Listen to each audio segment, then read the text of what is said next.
certain things. This happens because they have been really oppressed by the authority itself, even though it is indirectly, because people technically still have their voices. But at the end of the day, because of the existence of hybrid regimes, well, where government isn't really mandated to hear what the citizens have to say, at the end of the day, the people in power wouldn't hear what they say. So it is actually just shutting their voices indirectly. The manipulation and bad laws is what makes them wants to accept the change. But note that note that and that is how the change is going to happen under our house, and how it's going to be accepted by the society itself. But even if opposition this has apa managed to explain to you how it is going to be fail, or it is not going to be accepted, at least that in our side of the house, there's a change that is trying there's a change that is going to happen, and there's an effort to change it. So at least people will know that, oh, I'm actually being oppressed in my country. This is not how the democracy is supposed to work. I'm supposed to have my own. This is what we want the people to know under our side of the house. But moving then to my contributions towards this debate, my contributions is mostly going to be talking about rights. I believe the benefit of having liberalism is a lot. One of them is being the right having the rights to actually speak up in medias and protest before because before they were shut, or when they could speak, it was never necessary for the people in power to actually hear what their citizen is saying. So the media is used to portray these people in power are right people. They are, and it is centralized around the people that are in power. So it doesn't show multiple perspectives, and this is really bad because at the very beginning it oppresses people's voices indirectly because they aren't given the platform at the very beginning. They are shut down by the government, and the government makes like a new statement to hide all of that out. But also it is also it is also hiding facts from other people that doesn't know about those kinds of information. And this is going to be really bad under opposition side of the house, because what if things like corruption happens, even though it is very unlikely, if you want to say that. But at the end of the day, it still happens, and people sometimes have no knowledge about it. And when the media is centralized by the government, it's going to be really bad because it's going to hide those kinds of information. So people doesn't have the right to speak up under their side of the house. But comparing to our side of the house, when liberal democracy is going to happen, this rights is going to be given to them, for them to actually speak up under our side of the house, and for people to actually hear information from multiple perspectives under our side of the house. But secondly, Dang, talking about rights to justice and fairness, rights is something that every individual should have, and it must be equal to everyone. And it's not supposed to be given by the government. As in, you need to bribe the government to actually get free from the jail, for example, or you need to have circles with the elites, for example. The system in hybrid regime, they are going to depend on the executive approvals. But in liberalism, your rights is equal, and you are protected by the government itself, and you don't have to live in fear anymore because you don't have the mandatory, yeah, you are not mandatory to have friends in the elite circle, for example. You can just be a normal person, and you are still protected by the government at the end of the day. But thirdly, then, rights for minorities, I believe that minorities in this case is a very vulnerable actor, because in hybrid regimes it is very unlikely for them to be to be heard because they are minorities in this situation is going to be the people that are very oppressed and is going to be very shut by the government itself, because they are most likely being excluded, but because of their differences itself.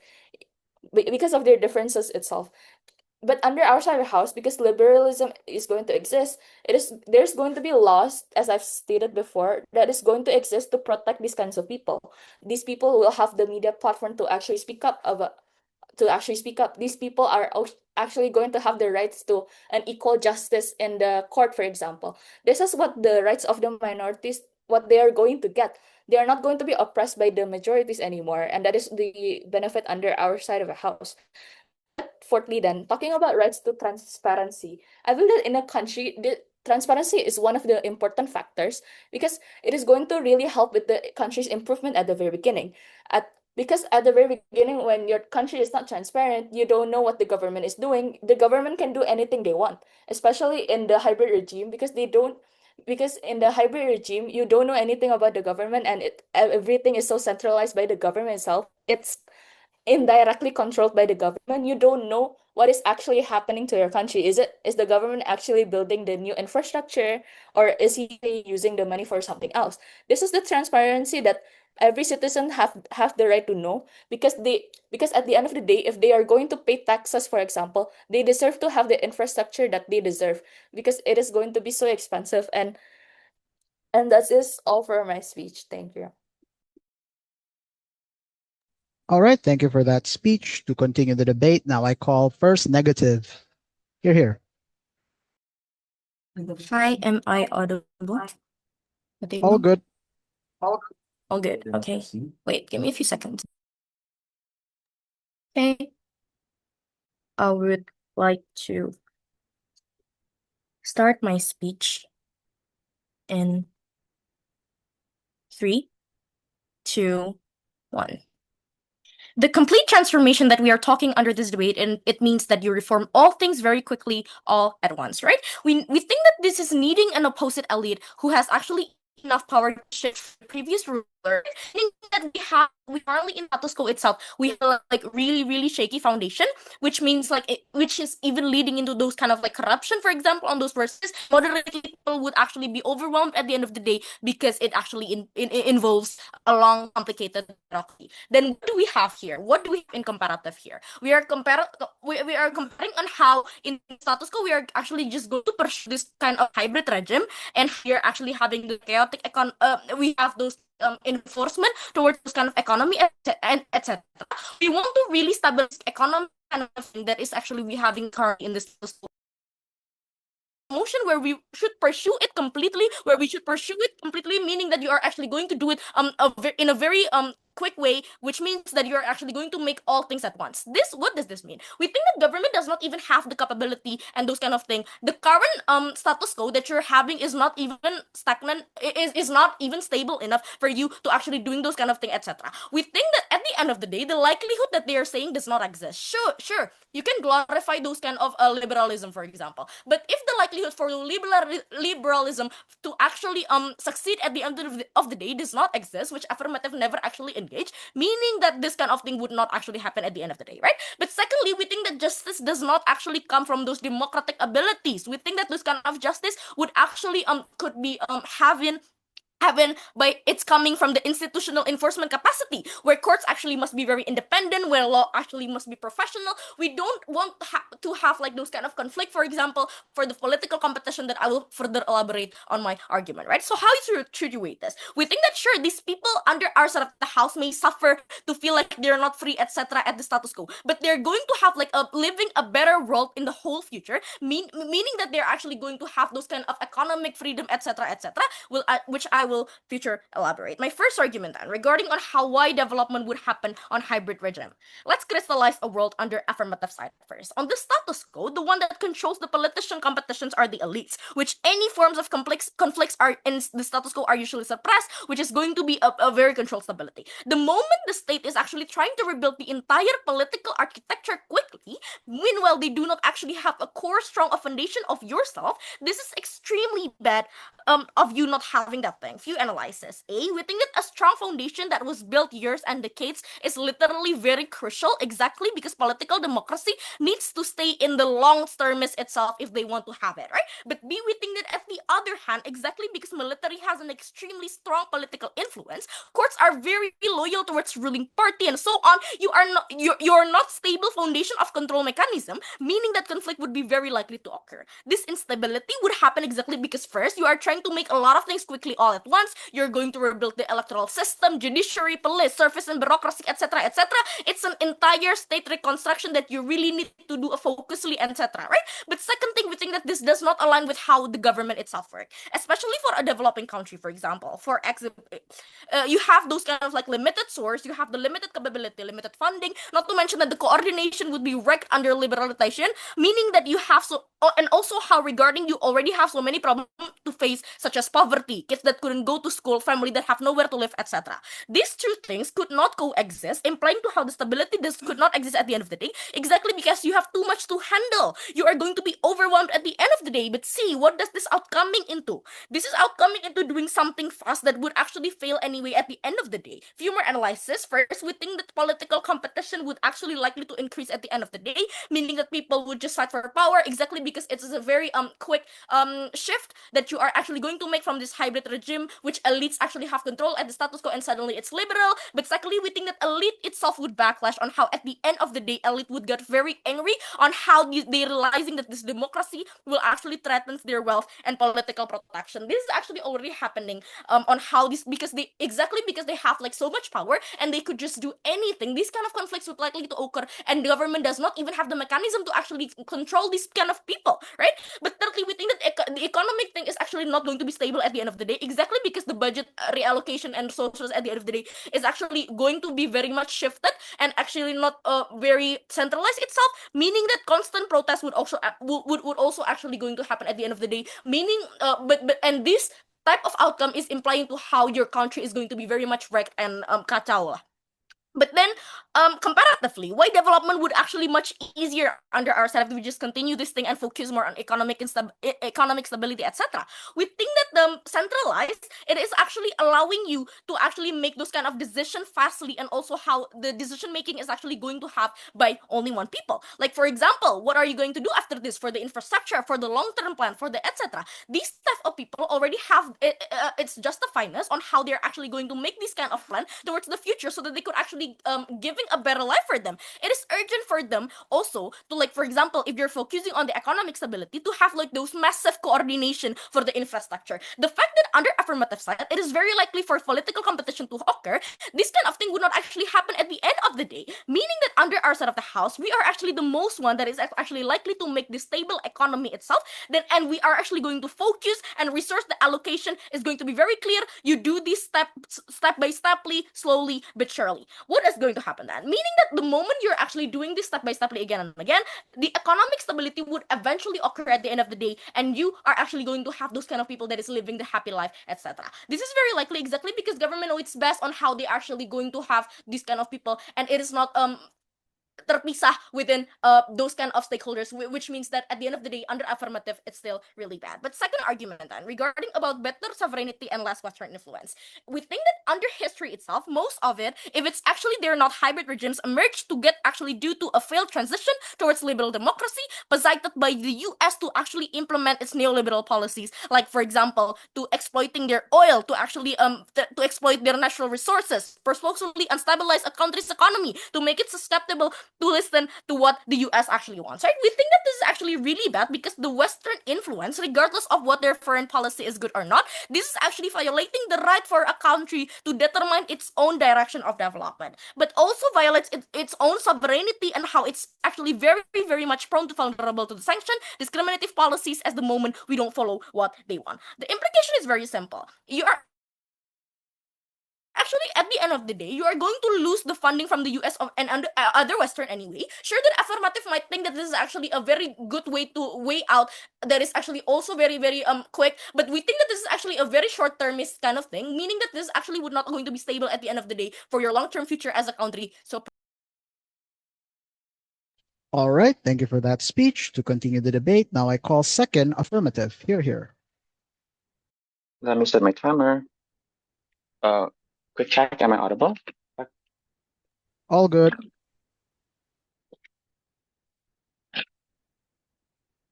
Okay. Yeah.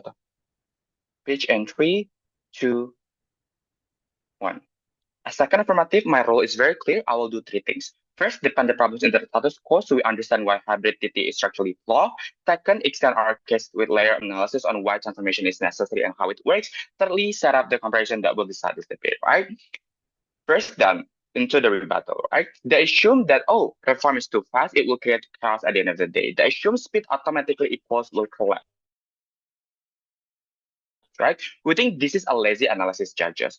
We say that instability doesn't come from reform, it comes from uncertainty with the directions, right? What we are trying to proposing here is that a structured transition through law, public commitment, and also institutional redesign, right? That is not chaos, that is clarity. If you don't want any changes without, and if you want any changes without any possibility of any chaotic thing to happen, then you will never be changed anyway at the end of the day, right? We think that hybrid regimes are already unstable anyway, right? From the get-go, my perspective already told you before and characterized really clearly on how this hybrid regime look like, right? Power is being centralized upon the one who control the most power, right? And then corruption is informal in everywhere, right? Rules are very unclear. That is very shaky. We're not creating instability, that we are trying to formalize in power so people know the rules. That at the very least, under outside of the house, we let our people to know, oh, that they actually being oppressed by their own government and whatsoever, whatnot, right? But then let me turn your logic, right? If reform is being too fast, then staying in status quo is slow, also decay, right? Corruption will deepen anyway, right? But then elite will also strengthen their networks. They will become even more strengthened. They will never be touched, and by the end of the day, right? Institutions are being run, just like you said, right? Military are very loyal to the core to the point that they will not make any aggression whatsoever, right? Because at the end of the day, this kind of military will, just following the government decision without any creating any independence international as a core, right? So we do think that things like gradualism is also capture system, just being protected those already benefiting from the very beginning, right? But then they say that, oh, military loyalty and elite backlash will explode at the end of the day. That only happens in the very worst scenario when reform is opaque or personal, right? Our model institutionalizes change through law and public mandate. We already told you that, oh, once reform is public and being legalized, elite will eventually feel the resistance and become illegitimate at the end of the day, right? But then secondly, we need stability first before democracy, right? Let me respond to this. Sounds reasonable, judges, but it's also historically convenient for elites, right? Stability without accountability is just control suppression, where economic growth under hybrid regimes often benefit those who are already connected to the power, right? They claim corruption will decrease under the current structure, but hybrid regimes survive because corruption is embedded into executive power, which is already everywhere. Anyway, there is no incentive to dismantle the system that fits them, right? But then let me turn your logic, right? You say that, oh, the democracy is over glorified in our case. We're not glorifying democracy. We try to demand checks and balances in our case scenario. We want transparency. We want media freedom everywhere. We want a judicial fairness in our court, right? These are not romantic ideals where we try to create a utopic, what so-called as a world, but they are as structural tools that we want for our people to create revolutions at the end of the day, right? To create a better political political system in the country, right? If you wait for corruption to pick itself before giving people power, then you are going to asking to yourself that, oh, corrupt to self-corrupt, that is, I think that is so la la land, that is fantasy, judges.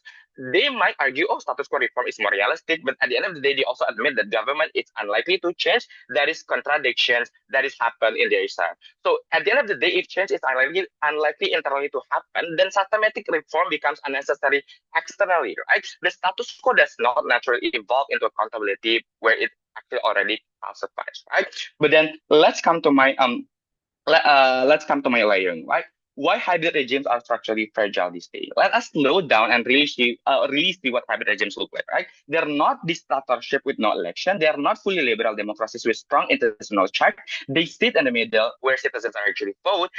There's opposition parties exist, court exists everywhere, media still exists. But these institutions are weakened or influenced by the executive, right? Like what my first speaker already told you before. That creates eventually three structural problems. First, gradual democratic erosions. Second, it will weaken the rule of law and selective enforcement. But then thirdly, it also will create a political distrust and instability, right? then let's connect these dots, judges. When citizens are actually voting, they expect accountability and transparency within their system, right? They expect that if leaders fail, they can be replaced at the end of the day, right? But when institution cannot consult the leader, uh, eventually frustration everywhere builds, right? This will lead to polarizations, will lead to chaotic protests, crackdowns, and whatsoever. We think hybrid regimes are not stable compromises. They are tension zones and everywhere, right? Where they promise democracy but limits its substance at the end of the day, right? We don't think power is not properly controlled by and their negative themes, right? But then let's come to first argument then on how it will preventing permanent authoritarian consolidation. Anyway, why is transformation is the urgent, right? Because hybrid regime structurally favor the incumbent. Let us walk through the process carefully. First, a leader wins an election, for example, they adjust their judicial appointment, they influence media regulators, they reform their electoral district, right? We think that each move is justified as reform, where each step is become gradual at the end of the day, right? Where over time this institutional capture becomes normalized at the end of the day.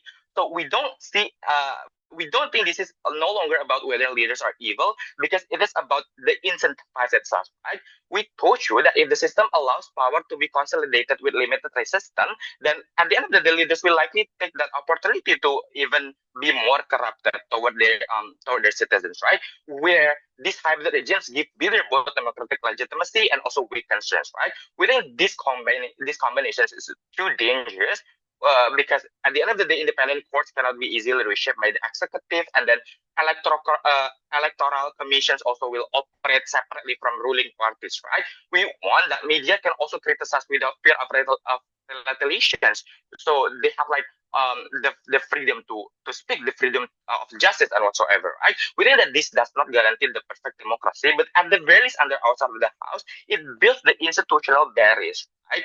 So we think that the keyword is already locked in anyway. But then second argument then on how this will restoring the rule of law and public trust from the very beginning, right? Let me now focus on governance and economy, right? Why does the rule of law matter beyond the theory? Because when laws are not applied equally, at the end of the day, corruption becomes the systematic, and it happen anywhere, because all of the layers of the government already corrupt anywhere. Anyway, so they in worst scenario they might just do it anyway, because it's already happened anyway, right? We think in hybrid regimes, this kind of oversight institution often depend on political leadership. This will create a selective enforcement. So again and again, those people who are actually chosen to become the next president, for example, or the next executive or whatsoever, or will be from those kind of people. So at the end of the day, there's not any transformation. There's not any changes from our people, right? So at the end of the day, political dances will also happen, and those kind of things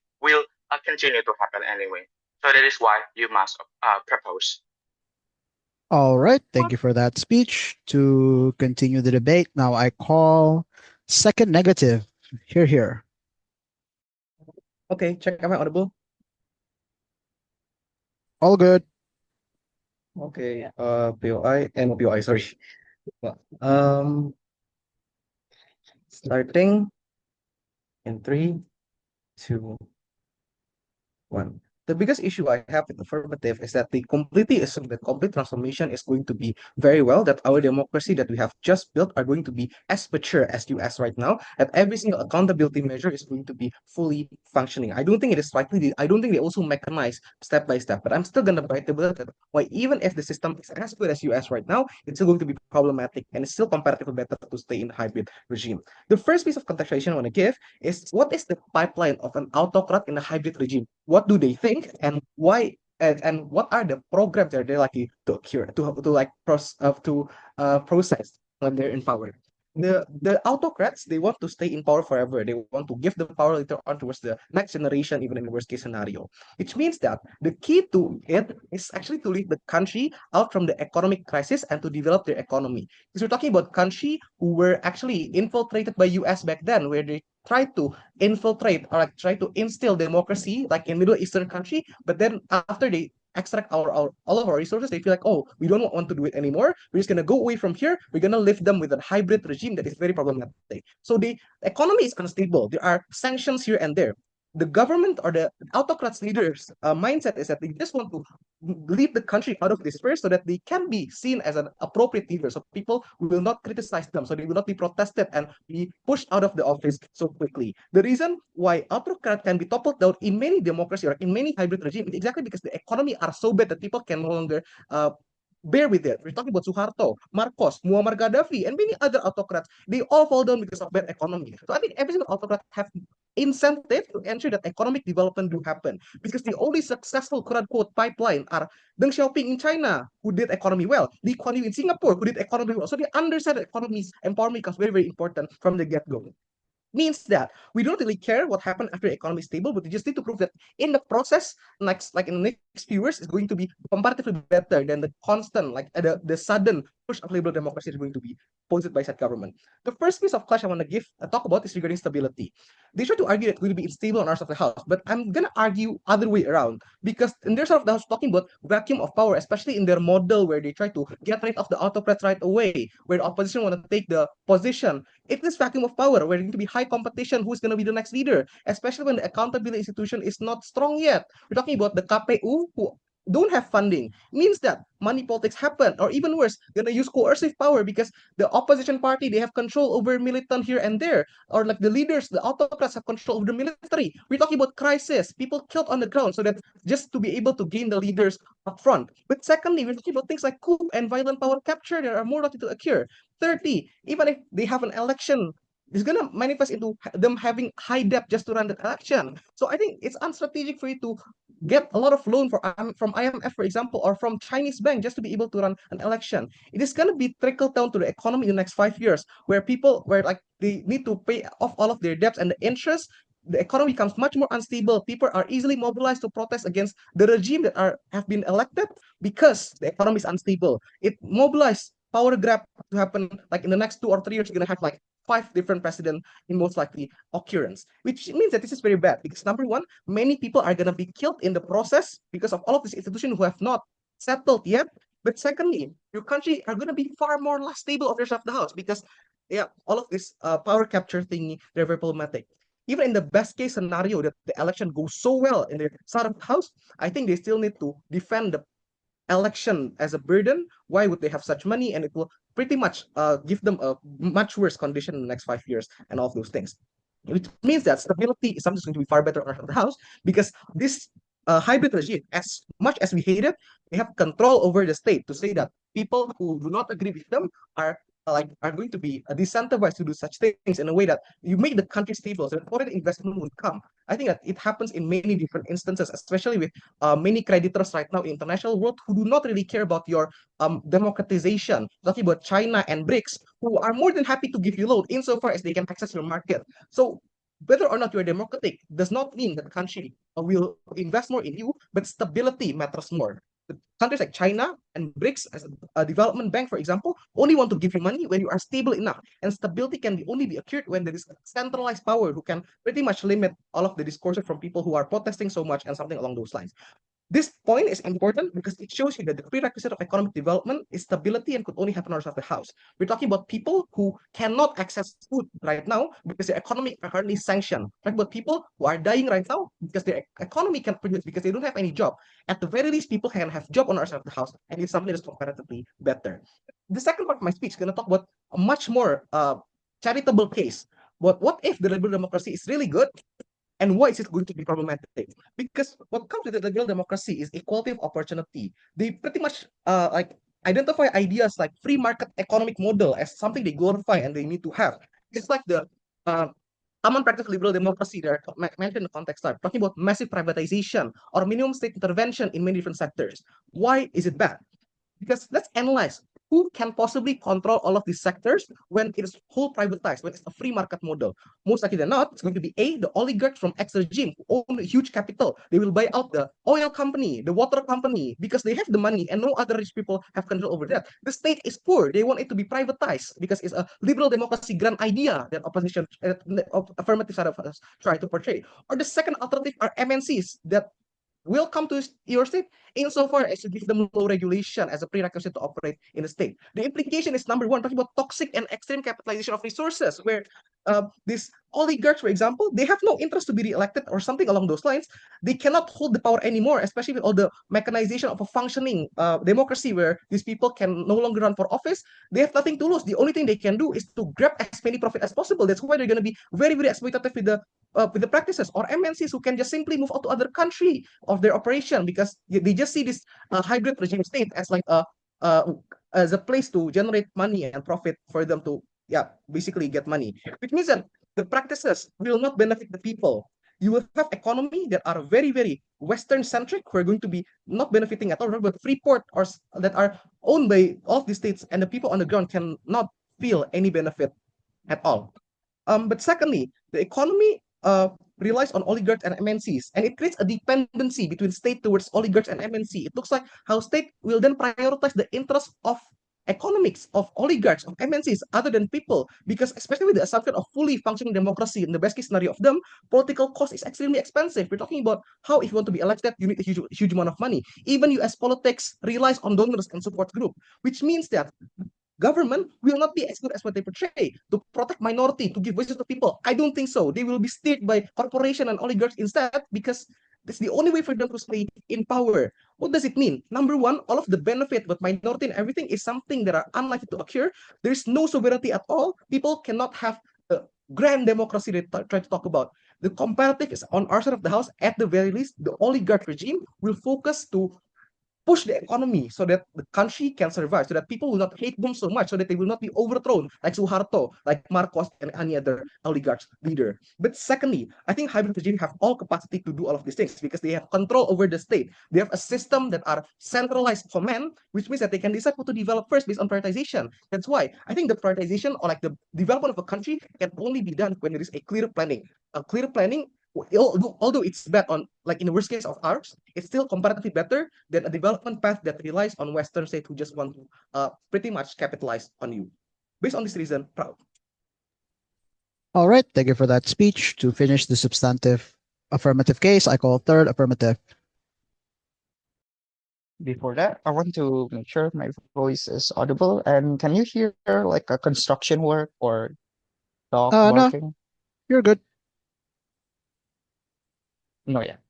Yeah, all good. Thank you. Hmm. Okay, couple seconds for my timer.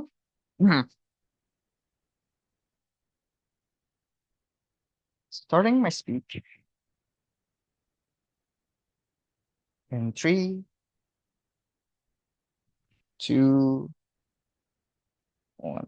Clarification within this motion of the debate, right? Why this debate first actually exists? It exists because of the amount of stagnation, right? As my previous speaker have previously mentioned, within the current status quo, regardless of how stable, quote unquote, stable it is, even though it's not really stable, it it still doesn't work. It does not satisfy all the people within it. It still only benefited the few amount of people. All of their thing, all of the negative team uh, engagement within our case is on the worst case scenario, on our worst case scenario, and they didn't really engage on what is the mechanism of our team, right? As previous speaker have mentioned, both of them, is like we create this law at the beginning, right? Or create an amendment that slowly eh, changes until it completely turns into a liberal democracy. Means that there's still going to be evaluation, there's going to be monitoring in terms like, oh, can we change right now? And if does, which one we should we change? Should we first changes the provincial autonomy first? That's the part of things that my previous speaker have already mentioned, and yet still not been engaged by the negative team side. They just create like, oh, suddenly we're going to change. Bukan, brak, those type of thing is will not happen, and it's still under against even is against the fiat in itself. Firstly, on the response on economic and stability.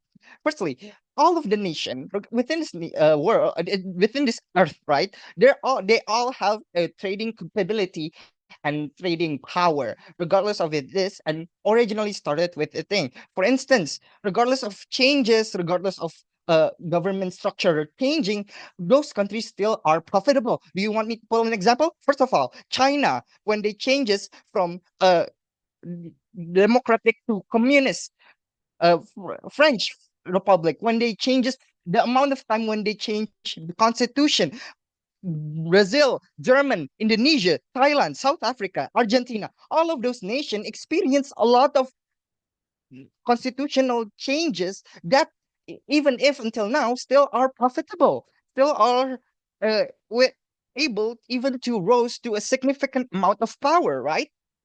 So under that point, their thing is already clashed because again, this a nation still have, regardless of either its cheap labor, mining sources, etc., they have a bargaining power, and so does the bargaining capabilities. So what then make the citizen are capable and into these changes, right?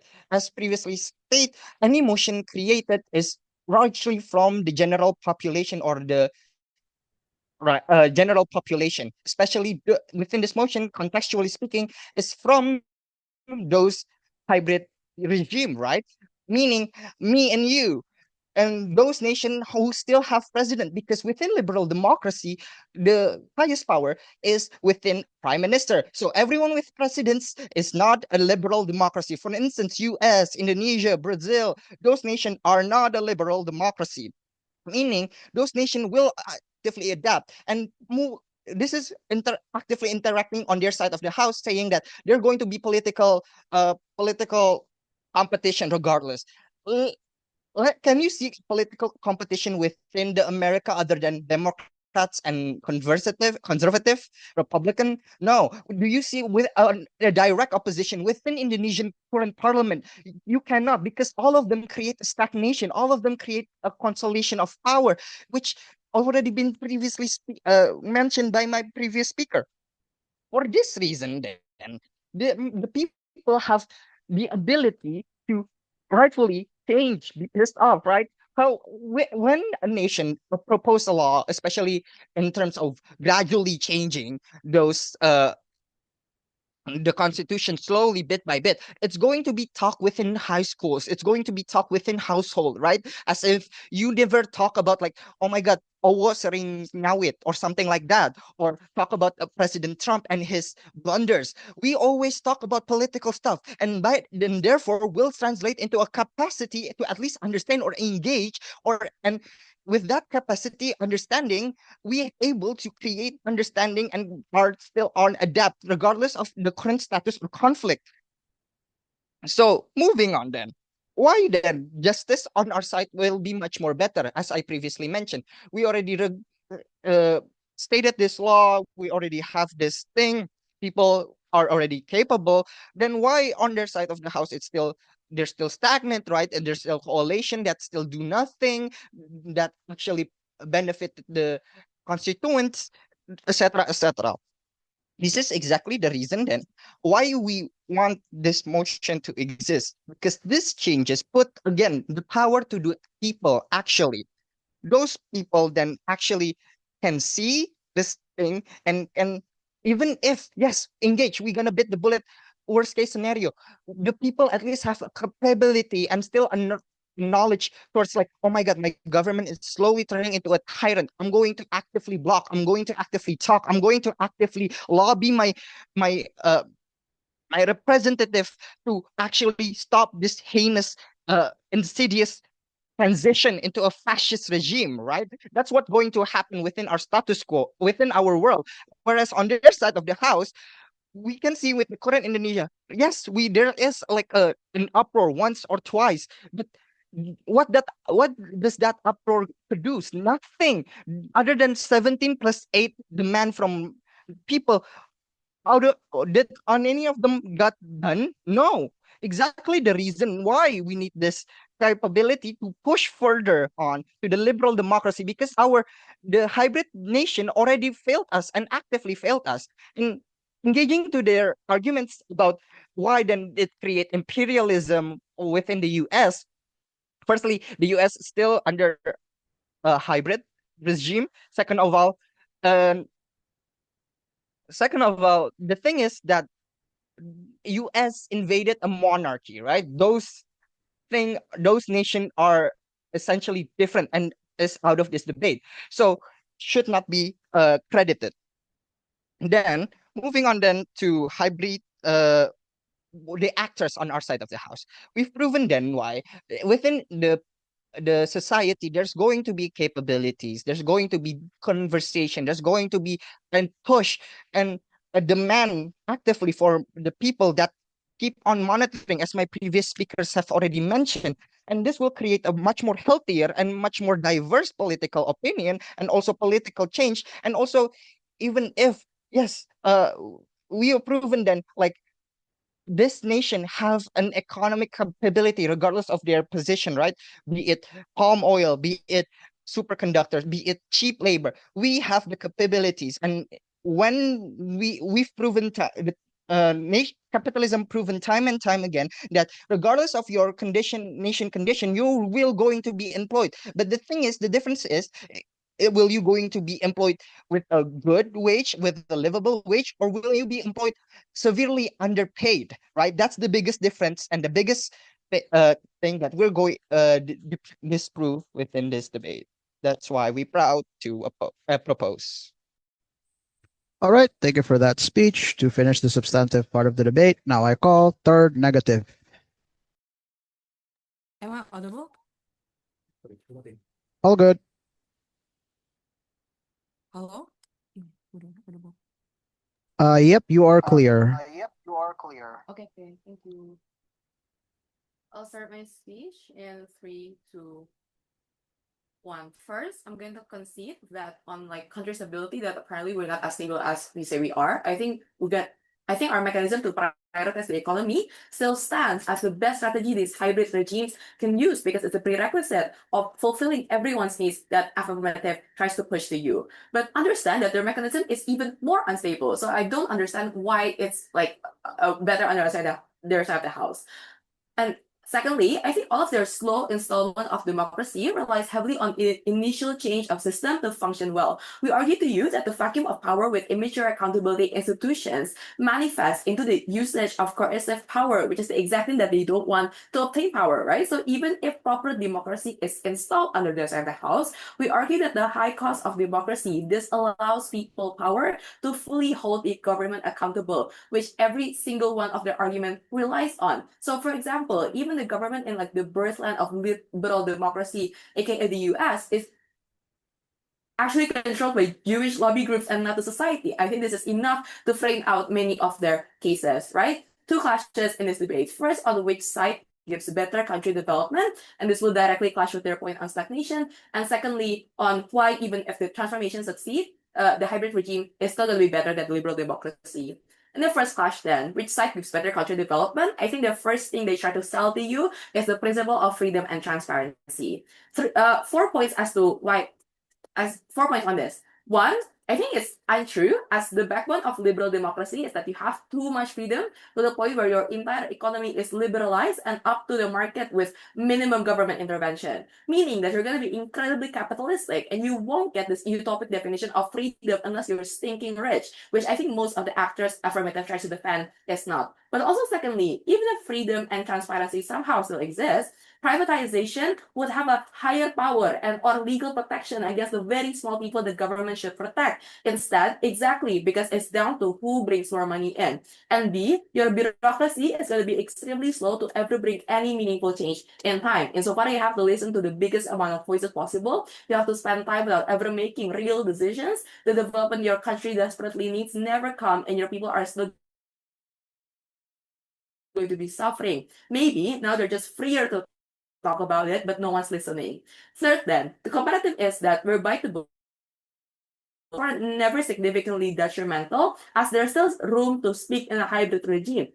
But development is going to be much more streamlined in a way that's structured, thus resulting in a government that's not easily overwhelmed, because it's allowed to determine its own This is why China is able to develop so well despite being a hybrid regime and have a relatively moderate amount of freedom. But why is speed so important? In existing liberal democracies, you have to wait for an entire electoral cycle to be over to wait for improvement and small developments in life. We're able to skip this in negative. How then should you weigh this? We prove to you that A, freedom isn't going to exist. B, even if it does, it won't be that much or meaningful for you to make a difference from being able to speak out. But also C, your government is going to be very slow and fail to fulfill its own people's needs, which is what both sides want at the end of the day. Under negative, the freedom may not be as much, but at least your needs are fulfilled and able to benefit from it in the long term. Second point then, talking about protection of minorities. Three things. One, I think just because it's intuitive doesn't mean it's the most important thing in this debate. I question on why just because you now know you're being oppressed by the government that they suddenly care about stopping the oppression. Yes. Liberal democracy still relies on universal suffrage where it lies on majority vote. There's not going to be any special treatments that are incredibly important when talking about minorities. And insofar affirmative cannot prove to you why their advocacy would affect the majority to care for these minorities, you're still going to be largely unprotected. This is highly likely exactly because of the wide scope of freedom. You're allowing your government to also compete narratives and propaganda which result in infighting. The comparative here is that at least minorities can get food in their table through performative welfare programs, at the very worst case scenario of the house, instead of their indigenous forests being taken away under affirmative because you sell away the country to MNCs. Moving on to my second clash then, talking about why even if the transformation succeed, the hybrid regime is still way better than liberal democracy. Two things here. Firstly, on corruption and political dynasties. 4 points here. One, I think the concept of not being able to get out of corruption and the rest of the house is simply wrong, insofar that it still happened under their side of the house, and definitively worse, because the ones doing it may not be the people within the government who has to state an oath of office, therefore more ways to check and balance them, but instead the private companies who are free to do as they want and have every incentive and power to lobby the government to allow for predatory policies for them to benefit from, but not necessarily made with the people in mind. This is what was happening in the US with IPAC lobbying to fund a genocide, right? But also B, even if it doesn't, because somehow the power of law is so strong and affirmative, which they never prove the likelihood of, even if there's going to be constant regeneration of power to prevent that centralization, you end up with policies that never fully bake because people change every 5 years, have different priorities to chase legacy projects that are unsustainable. Whereas you need long-term infrastructure development that is streamlined to stabilize the economy. Nothing is going to get done under their side. You end up less stable and there's more honeypots, if anything, for corruption through frequent new pengadaan project, etc. Third point, the comparative is that A, corruption is unlikely to happen when your priority is to stabilize the economy, because you want sustainability to stay in power through centralization, because you want the money to rotate into as much development as possible. But B, even if not, the corruption would never be significant enough to affect development, insofar the ruling class have every incentive to make sure the economy is somewhat stable so people don't riot and cause hindrances to the development. How should you weigh this, Judge? A, we prove to you why corruption is unlikely to happen, but also B, even if it does, at least there's still incentive to keep developments happening instead of letting it go to Western-style governments who throw away the economy to the free market and make their economies reliant on foreign actors, which leads to more instability. Second thing in this clash then, talking about accountability to check and balance, which I think was a minor point under their third.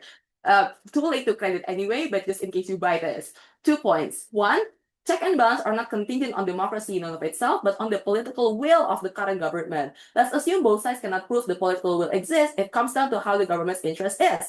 There's not going to be an incentive to check and balance when A, you're overwhelmed and lack the capacity to deal with liberal democracy, which my speakers proved multiple times and they never engaged to, but B, when enforcing accountability clashes with cutting off the only source of funding that you can get to run the country from the US and MNCs. Please don't buy this one-liner. Secondly, the comparative is that you're not dependent on these toxic neoliberal sources of funding. You're probably going to rely on like a Chinese bank or like BRICS, or where maybe sovereignty is also gambling, but it will never be that bad and it will never lead to that much of instability. Why do we win this debate? We prove to you two things. One, that hybrid regimes have no capacity to transform in such a fast rate in which they never properly mechanized anyway, that you're going to compromise your country's development, but also B, why even with corruption, no freedom of speech, development is still going to be better under our side of the house, and why economic development should be the tipping point in this debate. All those reasons, proud.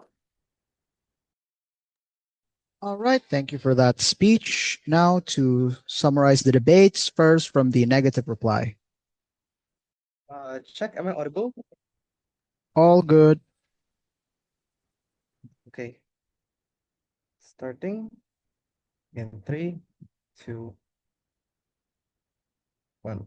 Affirmative is a team without mechanization. They just want to co-opt the benefit that democracy is going to be installed right away in the best form possible, but they have a burden that they forget. They need to prove why the installment of democracy is going to occur that way. I think there's no clear picturization as to why this is the case. There's going to be two clashes in this debate. Firstly, is regarding the democratic principle, but secondly, is regarding the development of economy. The first clash, I think the biggest premise of them is saying that people have been marginalized. Therefore, freedom and democracy becomes important, especially for the minority group. How did we respond to this? We argued that this phase will not be achievable. Their exact mechanism on first, saying that they will strip off autocrats, will leave a power vacuum with democratic institutions that are very much unstable. Notice they never mechanized why the newly built institution will be so stable like KPU or judiciary system.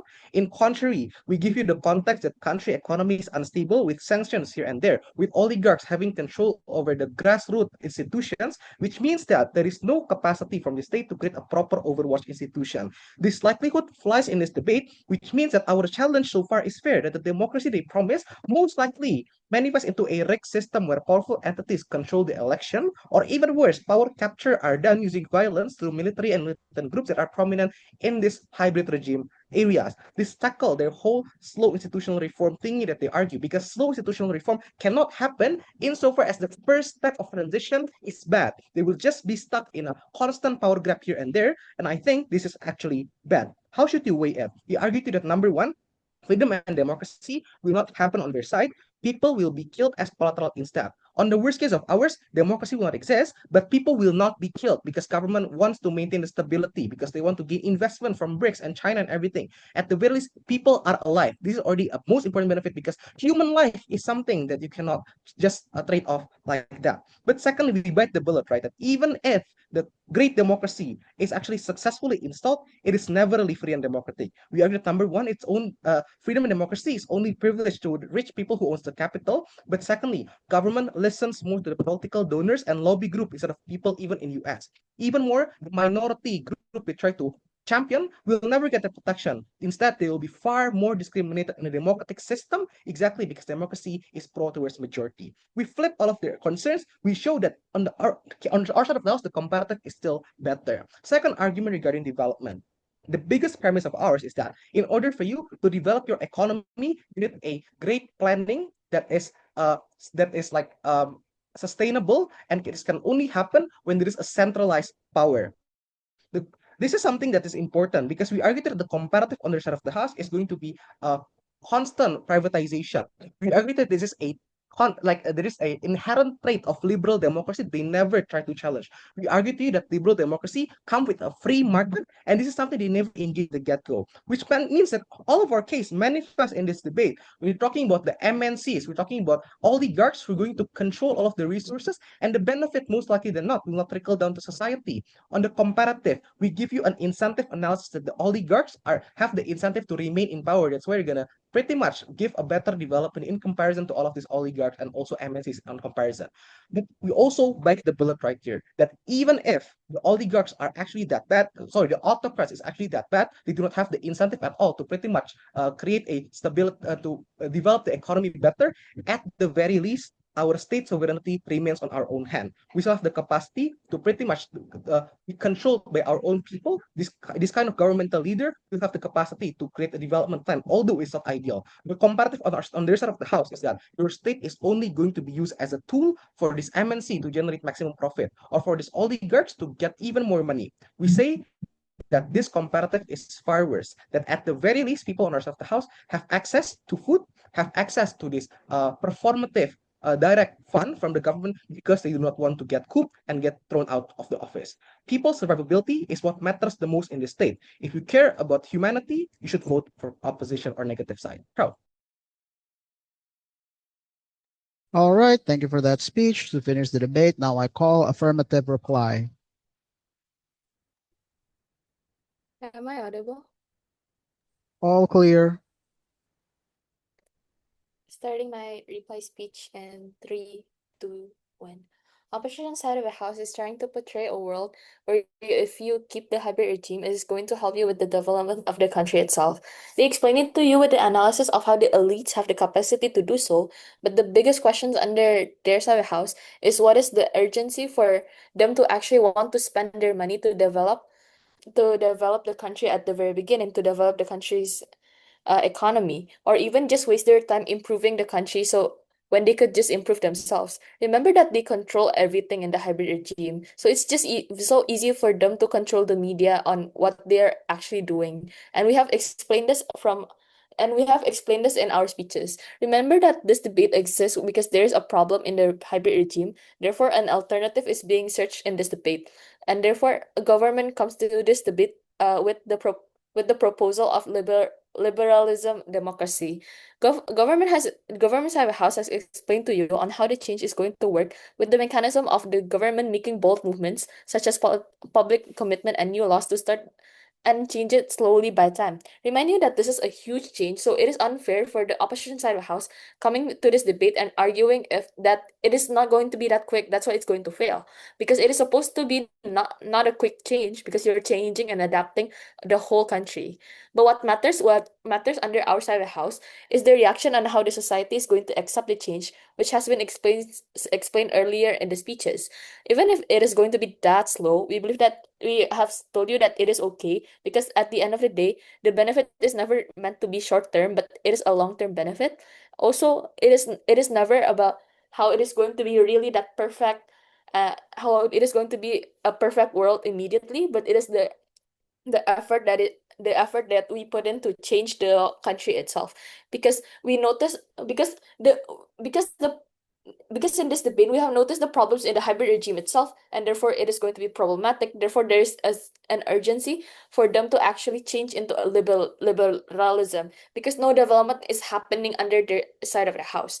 But what does opposition side of the house offers to you in this debate? They said that they're going to promise an economy development, but note that their analysis of economic development only wraps around the elites and the elites only, which we have pointed out in our speeches. And this is exactly what government wants to prevent. Remind you that if you want to improve the whole country's economy, you need the citizens to actually improve their economy also, not only the elites and not only people inside of the circle of the elites itself. Remind you that we also have explained to you if it is still using the hybrid regime system, there's going to be there's going to be the non-existence of transparency, which is going to be really bad under their side of the house.